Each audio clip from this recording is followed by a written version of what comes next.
name's Larry Klopot, and I have a story to tell. It's a story about me, my family, it's about loss, it's about love.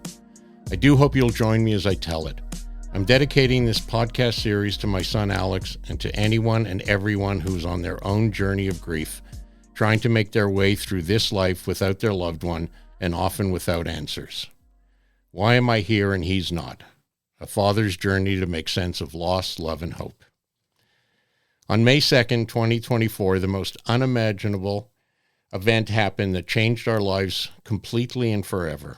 Our son, an only child, died in an ambulance in a parking lot in Scarborough, with me, his dad, standing at the ambulance doors. It seemed like our souls were ripped from our chest as we had to immediately face the devastating reality that we were now childless parents and that his 11-month-old daughter will grow up not knowing him. I was encouraged to start a journal to try and express how I was inside. I had dedicated my life, often at the expense of other important aspects of my career and relationships, to helping our son navigate through his life. His short life was dominated by mental health issues and his inner search for meaning and belonging because he was adopted, and self-medicating with drugs at various times during his life. I made a panic call to 911 that morning to send an ambulance and police to help him come back from his psychotic break that I was witnessing. Ultimately, no one succeeded in that effort. Telling my story is important to me, and telling his story is even more important for his daughter. I can't let him be forgotten. Here are the stories and the emotional battles that I faced trying to make sense of it all, and trying to make sure my son is honored by the telling of the story. SIU press release, May 2nd, 2024. The province's Special Investigation Unit is investigating the circumstances surrounding the death of a 34-year-old man this afternoon in Scarborough. Preliminary information suggests the following. On the morning of May 2nd, 2024, a father contacted emergency medical services to report that his son was in distress and was running in traffic in the area of Ellesmere Road and Kennedy Road. Paramedics and Toronto Police Service officers arrived and attempted to help the 34-year-old man. Shortly after, the man went into vital signs absent. He was transported to hospital where he was pronounced deceased. 3 investigators and 1 forensic investigator have been assigned to the case. Well, that was the cold, objective facts of the morning. Of course, to us, nothing was cold, nothing was objective. That day, we had to begin the agonizing process of telling family and friends that Alex had died. And we had to think about a funeral for our child. The pain of that day is still felt in real and raw ways. 3 short days later, we gathered together with more people than we imagined would be there to bury him, but not to say goodbye, because we all knew he will live in our hearts and souls forever. This is the letter I wrote to him as eulogy. Without the strength to read this myself, Arlene, his mother and my wife and partner in life, took on the task of reading it to the assembled crowd. To our beautiful, beautiful boy, you came into our lives in a whirlwind. A simple phone call changed our lives forever. That call seemed to say that a baby was born and he needs you as his parents. Come quickly, and we did. When we first laid eyes on you, we had no doubt in our minds that you made up our family. You were beautiful and feisty, traits that lasted the rest of your life. Staying still was never your style. We knew that when you climbed out of your crib at 11 months old. You were an unstoppable force. There was pure joy in all the faces of family when we had your bris. Bubby Doris and Zadie Joe beamed. Bubby Faye, who you always had a special bond with, was over the moon. Your aunts and uncles celebrated all that was you. We wanted to scream to the world, Larry and Arlene have a son. As you grew up, we saw the challenges you faced every day. We tried to be there to help you. You had the capacity for love that was greater than anyone we ever knew. Our memory vault is filled with joyous moments and with heart-wrenching times when your struggles manifested themselves in destructive ways. Over time, we will try and diminish the tough times in our thoughts because the joyous moments, big and small, were your essence. You were also a scamp. Do you remember when we went to Prague with your hockey team? On our first full day there, the parents decided to let a bunch of 15-year-olds explore the old city on their own for a couple of hours. When we all met up a few hours later, we were relieved that you were back at our meeting place. You and your teammates all had a grin from ear to ear. When we finally got out of you what you did, you told us you went to a strip club. We were incredulous and asked, how do 15-year-olds get into a bar? Your answer was simple. When they asked you how old you were, you answered, we are Canadian, and the doors opened for you. You were a star on every hockey team that you played for. You were usually the smallest on the team, but always the toughest and the top goal scorer. We beamed with pride. With growing mental health demons you carried around, school was never easy for you. Of the many times you went off track, you always knew we were there to offer you safe harbor. Our love never lessened, even if our patience sometimes did. As you grew to manhood, you often succumbed to even greater demons, but you always, always, always wanted to be the heartful soul that you were inside. We will forever think back on the fishing trips that we took every summer. People called you a fishing savant. When we sat for hours on a dock or in a boat hoping for a bite, you reeled in catch after catch, including that giant fish you caught at Lake Huron. You could barely hold it up with both arms for the picture. You were just so damn proud that day, or the time you and a new friend who you had just met caught a large fish in a pond with your bare hands. You talked about that for a long time after. Another trait we shared was our love of music. Not always the same kind of music, but we will never forget the three of us on our couch, watching and loving the Billy Joel concert on TV. Or when you took Mom to see Justin Timberlake. We loved going together, even though your racing mind sadly did not fully take in the music, but instead you watched the soccer game on your phone. But that was just you. We were a house divided, though. On one side, you cheering for the Leafs, and on the other, Dad rooting tirelessly for the Habs. You also passionately loved TFC, looking forward to attending every home game, come rain, shine, snow, or below freezing temperatures. You even convinced Dad to go to the MLS Championship a few years ago. TFC won that game in snowstorm conditions. One thing we were not divided about was our love for the Raptors. We'll always remember when we were together, along with a couple million of our closest friends, downtown for the championship parade. Your greatest gift to all of us was when you brought Rita into our lives. You and Rita seemed to be cosmically destined to bring precious Addie into the world. Even before Addie made her debut in the world, a bit early, mind you, your lifelong obsession of having more running shoes than anyone can imagine came into full view when you bought her not one, not two, not three, but 4 pairs of baby Nikes before she was born. Every time we have her in our arms and we look into her eyes, we see you, and it warms our heart. Our love for Addie knows no bounds. And we promise you that we will tell Addie about you and how much she was loved by you. You connected us forever to Rita and Addie. You will not be forgotten. And then, like the suddenness of your arrival in our arms, so was it when you left us. Our hearts are broken, our souls battered, and our lives changed forever. As the hours pass, we have come to realize through all the countless heartfelt messages we have received that your love spread far and wide. Your consideration of others was felt by so many people whose paths you crossed in your short journey through life. And your impact will live on in so many people's hearts. You were one of the good guys, even if you didn't always know it. Goodbye, dear Alex. You will live on in Addie and in our hearts. And that was when the journey began in earnest to try and make sense of the senseless and to find meaning when none is obvious.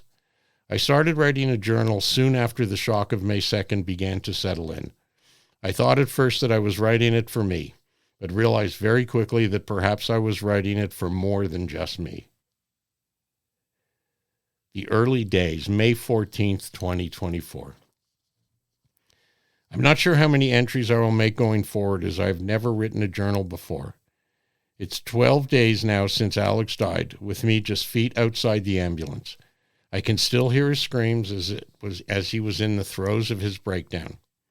I can still see in my mind's eye every minute of that morning leading up to his death. I can still feel the intense shock when they said he was not coming back. I can't say where the journey of grief will take me, or if I'm up to going down that road. My logical and impassionate portion of my brain says I need to do it for Arlene, Addie, and Rita. My emotional side says I just can't do it now. This is what I wrote a friend in an email a few days ago. I don't think I will ever be ready to accept and move forward. I talked to or yelled at or laughed with or took care of or rescued him every day of his life. I told him stories. He told me stories, some I didn't want to hear. We talked about sports all the time. I was a dad. That is all over. I have no identity or direction, and worse, I was there and didn't do anything to save him. I relive that nightmare every minute of every day. I know people care and want to help me, but those facts will never, ever change. I inch forward now only to see Arlene and Rita move to a better place, and that they shower Addie with love. After that, I'm back to just being a broken shell of a former man, dad, rescuer. The despair and sense of loss that is in every word of that message is so real to me every day, every night, every thought, and in everything I do. Yesterday was May 13th, was a roller coaster of emotions, was probably what every day will feel like as the weeks and months pass. I found myself driving and suddenly the wave of profound grief and guilt overcame me. I was sobbing and yelling at nobody. The rest of the day was the same. Calm, followed by weeping, followed by recriminations, always with the movie of May 2nd playing over and over and over in my head. I wish that I would have the strength that Arlene expected me to have. I understand her frustration and know she grieves for Alex. I also know that she wants me to move forward faster than I'm capable of. I carry that weight of her disappointment as well. Words of condolence, assurances that I will get through this, articles of grief and grieving are just noise now in my brain and in my soul. Maybe that'll change. Maybe it will not. Alex had a difficult life dealing with various mental health conditions. At times he was the perfect son, at times the perfect dad, at times a bully, at times out of control, at times just a little boy who wanted love and be loved. I will never know if he loved me or just saw me as someone he could count on, to be rescued when he needed to be, apologize for his actions, or someone to talk to about life and sports. I hope he did love me. This past Sunday, May 12th, was another hard day for me. I thought having Addie and Rita over would make things almost normal, but they were not. It was Mother's Day, and I wept inside and often openly because I was thinking about the two mothers I was with, one now forced to be a single mother and the other a mother with no living child. I saw the pain. But I also saw the joy that Addie brings to everyone. I was torn and empty knowing that Alex should be there and that he never will be. I hope Addie will understand the love he had for her. I dread the next time I'm asked if I have any kids. I will be asked at some point, be it a conversational question from a business or personal new acquaintance, a question on a form or survey, or during an interview intake. I don't know what to answer. How do you answer? I did, but now I don't. Well, that was the first of many entries that I made in my journal. Days were long and pain was intense. I needed to express that. May 15th, 2024, 13 days after that terrible day. Last night I went out on the back patio to talk to Arlene when she told me she speaks to Alex every night in the backyard. I felt pleased that she has that outlet, but my heart sank to unfathomable depths because he is not here to actually talk to. I wish I believed that there was somewhere, somewhere, he met up with Arlene's dad, Zadie Joe, or my mother, Bubby Faye. I wish with all my heart that Joe was taking care of him as Arlene believes. I wish with my soul that my mother was hugging and protecting him. My pain is because I don't. I took a walk around the backyard, which was Alex's true happy place. He partied there, he sulked there, he watched soccer from there, he played there, he annoyed the neighbors there in the past, he built a skating rink a few times there, he practiced golf there, he took shots into a net there. Now it's empty except for all those things he used to have there. I lost it completely for a while after that walk. I spoke to Pam, the remarkable counselor from the SIU who's been assigned to our case, yesterday after it seemed I could never get out of the depths of sorrow that I was in. But thankfully, both Arlene and Pam knew better. I broke down several times during that call as Pam assured me that the pain is real, the sorrow expected. The journey is long, but the strength of my love for Alex will allow me to move forward, one step at a time. That woman is a saint. I did ask Arlene to read yesterday's portion of my journal, hoping that she would have insight into my psyche. After she read it, we hugged and cried. The pain did not go away, but I felt we shared the weight of our grief at that moment. I do still want to blame someone for this. His doctor, Cam H., some of his friends, the EMS, anyone. Is that normal? Is that a way to divert some of the pain? Is it helpful? Over time, I came to realize that allowing myself to blame anyone is just a roadblock to my healing and does nothing to honor my son. May 16th, 2024. When will Thursday mornings stop being what they are right now? When can I see a TFC score or article about the team thinking that Alex would want to see and hear all the details without being deeply sad? When can I go 20 minutes without a flashback? When do I stop dreading every milestone, Thursdays, birthdays, Father's Day, my birthday? I've come to accept that the when may actually be never. I've heard that the more I tell the story about May 2nd, the easier it will be to accept it. Well, so far that's wrong. I can and I have told the story in greater or lesser detail so many times without breaking down. But the flashbacks, the guilt, the dreams, and the nightmares stay the same. Yesterday I met with my colleagues at my company in the morning, after which we all had a meeting with a friend and a client. No one had heard the complete story, and I knew that was the elephant in the room. I shared the SIU press release, my letter to Alex, and gave a truncated version of the events. I wanted to avoid a morning and afternoon of tilted head sympathy looks, so I chose to disarm the facts. Did that help? Yeah, not really. I again had a breakdown in the car after work and then later on in bed, when I relived the moments of that dreadful morning so vividly that I began to hyperventilate. I did calm my breathing and eventually fell asleep for what would be another fitful night. The next morning, I sat at my desk at my home office just staring out the window when I looked at my watch. It was 8:30, the time that I stopped to buy Alex a drink, and when the events began that ended with the death of my boy. Tears flowed, my chest tightened, and I felt the same helplessness that I felt that morning 2 weeks ago. May 17th, 2024. It's early in the morning now, and I'm already at my desk to write another entry. I'm doing this so early because I've had a restless night thinking about Alex and about me and about life's memories. I couldn't sleep much, trying to figure out how to express what I was thinking. In my brain, I have a lifetime of memories, many good, many not, but they were all about life. Ever since Alex was able to comprehend what I was saying, I've shared thousands of little and big moments that make up my past. I've shared how I felt about being forced to work on the truck with my father from 5 years old until I went to McGill.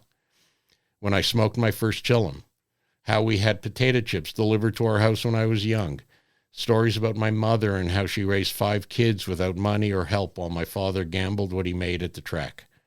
I also shared the great stuff, how I met Arlene, stories about my friends that he knew, recollections about going to Canadians hockey games, etc. We talked about our shared memories, hockey, his bar mitzvah, movies we liked, movies I liked and he hated, movies he liked and I hated. We did the same for music. Now my life's memories are locked in my head, never to be let out again.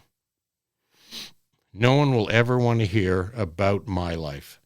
I've now come to understand when people say a piece of them dies when a loved one passes on. Telling stories to Alex was part of me, a big part. I told them to entertain, sometimes to educate, and just to let them out. That's over. I have only one person who will hear and see the documentary of my life as narrated by me. That person is me. Is that just feeling sorry for myself? Well, yeah, damn right it is. Yesterday was a tough day overall. It's only 2 weeks. It's only 2 weeks. It's only 2 weeks. That was the mantra, but periods of intense sadness and thoughts of what he will miss and what we will miss without him overcame me without notice. Oddly, I'm weeping as I write this paragraph. At one point yesterday, I sat on my couch and quietly wept for an hour or so. The front of my shirt was soaked. I cried often yesterday, but never for that long or that silently. Again, Pam guided me to understand what was happening. We did discuss something that really struck me as I relived May 2nd over and over. Do I have PTSD or reasonable facsimile? No one should ever hear and see what I saw on May 2nd. I asked Arlene yesterday if we will ever just be with friends for dinners, movies, or just hanging out without them looking at us with pity or without us having sadness at the doorstep of our being waiting to be let out. I also asked Arlene if she and I will make it going forward. Thoughts of losing everything good and great in my life are now visiting me frequently. There were 2 moments yesterday that will take me a while to let go of. One of those was reading some Facebook comments after I posted a picture of Arlene, Alex, and me at a restaurant taken a few years ago. One of his friends, whom I barely knew of before May 2nd, simply wrote, "He loved you guys so much." I completely lost it when I saw that. The other moment was when a young guy, probably late teens, who lives next door and whom I had never had a conversation with, knocked on our door. In his awkward teenage way, offered his condolences and then said, "I really liked Alex. He was a great guy." 2 lives he touched that we never knew about. I need to stop now. The waterworks are on the way.